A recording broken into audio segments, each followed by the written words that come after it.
Assalamualaikum warahmatullahi wabarakatuh.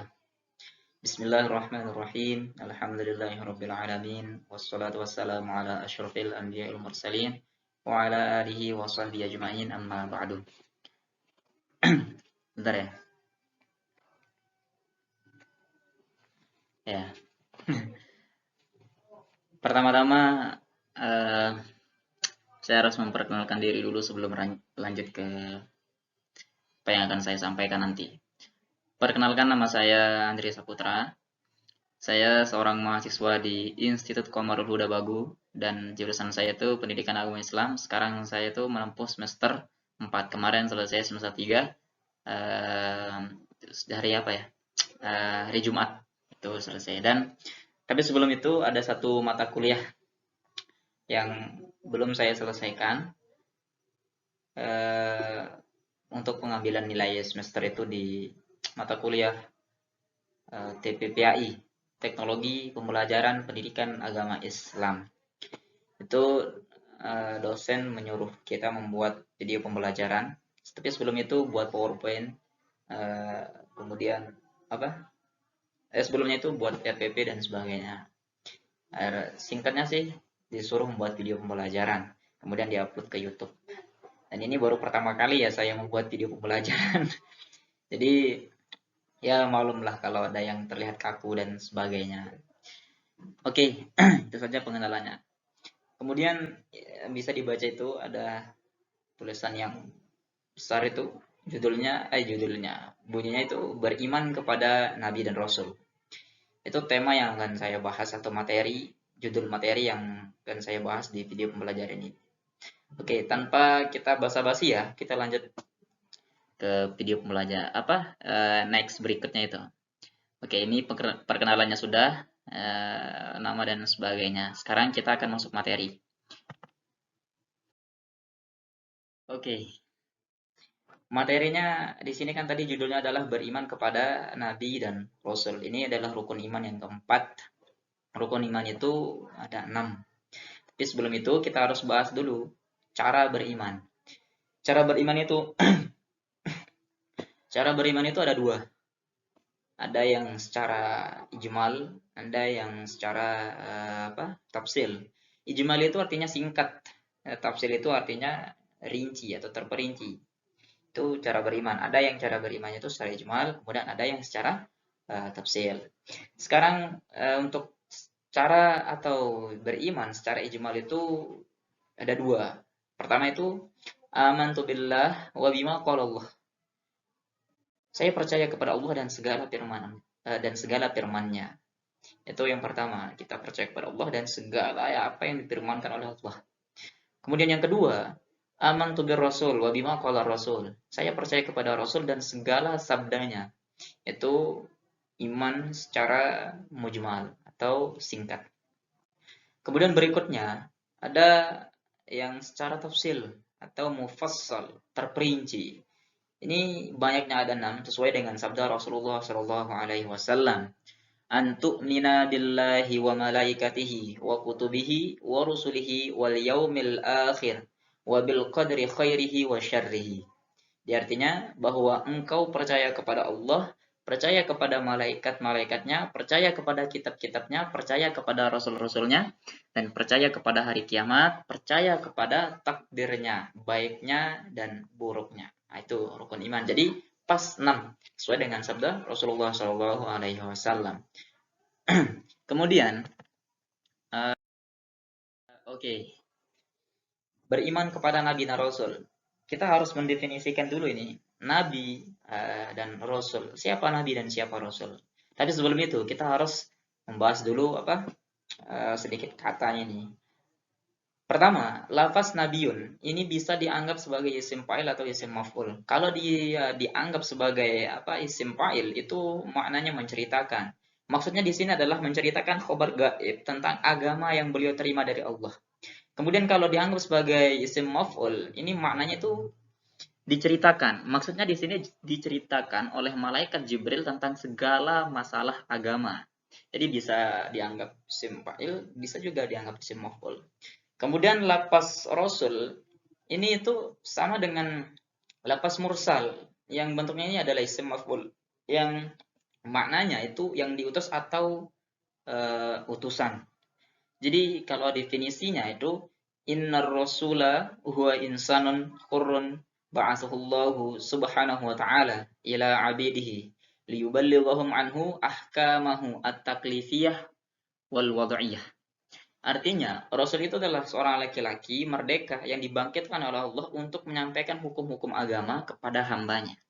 Adapun Nabi itu orang yang diberi wahyu oleh Allah Subhanahu wa taala untuk dia amalkan, baik dia diperintah untuk menyampaikannya kepada umat atau tidak. Jadi secara singkatnya sih kalau apa ya? Kalau di waktu apa masa waktu kecil kita dulu itu Nabi itu kalau diberikan wahyu itu hanya untuk dirinya sendiri, tidak wajib menyampaikan kepada eh, umatnya. Tapi kalau Rasul itu untuk dirinya dan dia sampaikan kepada umatnya. Oke, saya rasa untuk kata Nabi dan Rasul itu sudah jelas. Next. Oke, lanjut ke sifat wajib atau sifat sifat wajib Nabi dan Rasul. Ini ada 4. Jadi sifat yang 4 ini itu wajib atau mesti ada pada diri Nabi dan Rasul. Yang pertama itu sidukun.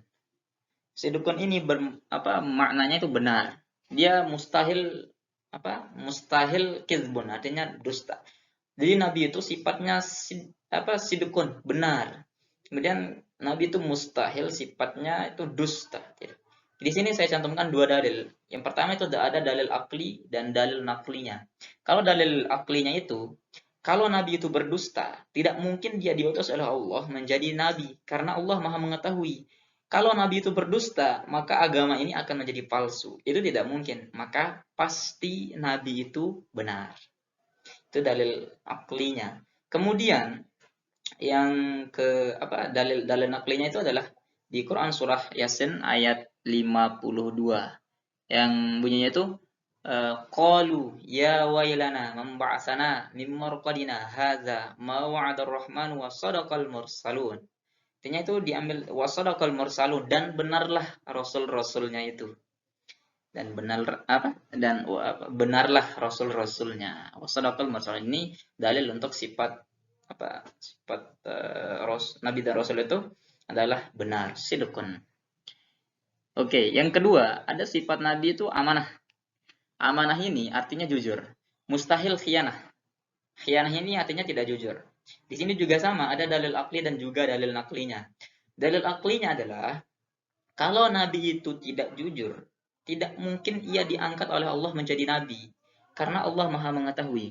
Allah menunjuk beliau menjadi Nabi adalah karena Nabi itu jujur.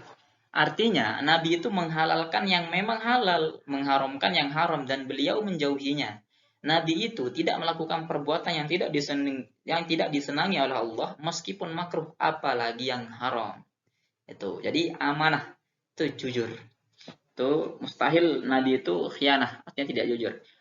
Sekarang dalil naklinya itu di Quran surah Ad-Dukhan. Inni lakum rasulun amin. Artinya sesungguhnya aku adalah utusan Allah yang dipercaya kepada itu dalil naklinya. Ini sudah jelas, dalil akli, dalil naklinya sudah jelas. Ini perlu kita pahami benar-benar ini dari sifat yang wajib atau pasti ada pada diri Nabi dan Rasul. Selanjutnya tinggal 2 sifat lagi. Sifat yang ketiga. Sifat yang ketiga yang harus ada pada diri Nabi dan Rasul itu ada sifat tabligh. Tabligh di sini artinya menyampaikan. Mustahil Nabi itu bersifat kitman, yang artinya menyembunyikan. Untuk dalil aklinya itu sama seperti dalil sifat amanah yang tadi. Itu sama. Kemudian ada dalil nakli. Dalil naklinya itu dalil naklinya ini ada di Quran surah Al-Ahzab ayat 39 yang bunyinya alladzina yuballighuna risalatillahi wa yakhshawnahu wa la yakhshawna ahadan illallah wa kafa billahi hasibah. Alladzina yuballighuna risalatillah, yaitu orang-orang yang menyampaikan risalah-risalah Allah. Nah, di sana dalil naklinya. Kemudian sifat Nabi dan Rasul yang keempat itu ada sifat fatonah. fatonah di sini maknanya cerdas. Mustahil Nabi itu bersifat balada, hatinya bodoh. Dalil aklinya, kalau Nabi bodoh, tentu tidak akan bisa mengerti hukum Allah. Kalau sudah tidak mengerti, tentu tidak akan bisa mengajarkan agama. Ini sudah jelas itu dalil aklinya. Kemudian dalil naklinya ada di Quran surah An-Nahl ayat 125. Wajadilhum billati hiya ahsan. Ajaklah mereka bertukar pikiran dengan cara yang lebih baik. Oh, di sini dalil naklinya sudah dia ada di Quran surah An-Nahl ayat 125. Jadi 4 sifat Nabi dan Rasul yang mesti atau wajib ada padanya itu ada 4. Oke. Oke. Sifat yang 4 yang tadi itu ada sidqun, amanah, tablik, fatonah, itu sudah kita jelaskan. Selanjutnya, di sini berapa sih banyak nabi, berapa sih banyak rasul itu? Nah, di sini ada Imam Ibnu Hibban meriwayatkan hadis itu yang datangnya ada apa? Yang datangnya melalui Abu Zar Al-Ghifari. Bunyi hadisnya, qultu li Rasulullah sallallahu alaihi wasallam. Saya pernah bertanya kepada Rasulullah sallallahu alaihi wasallam, "Kamil anbiya'u?" Ya Rasulullah, berapa banyak nabi-nabi? Rasul menjawab, faqala mi'atu alfin wa arba'atun wa isyruna alfan. Rasulullah SAW menjawab, ada 124.000 orang. Kemudian wa kamir rasul? Bertanya lagi nih, berapa banyak rasul? Faqala salasumi'atin wa salasata asyara jamman ghafir.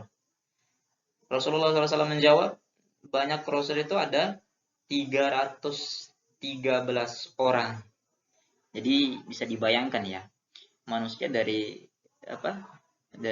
Nabi Adam sampai sekarang itu yang terpilih menjadi nabi dan rasul itu sangat sedikit sekali, hanya 124.000. Kemudian dari 124.000 ini yang menjadi rasul itu hanya 313. Yang 313 ini itu yang wajib kita ketahui itu ada 25 sebagaimana yang disebutkan di dalam Al-Qur'an.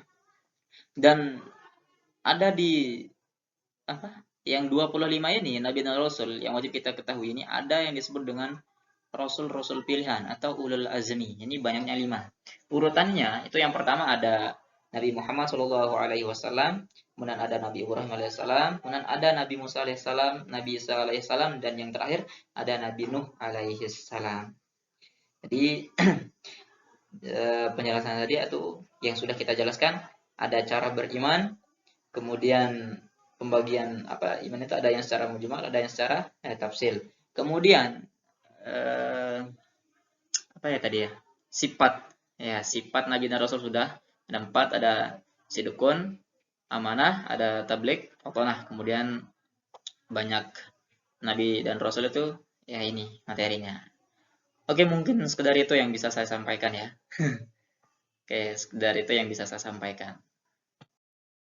Sekedar itu yang bisa saya sampaikan, dan mohon maaf atas segala kekurangan dan kelihatan grogi saya. Saya minta maaf ya. Oke, sekian dan terima kasih. Wassalamualaikum warahmatullahi wabarakatuh. Bye.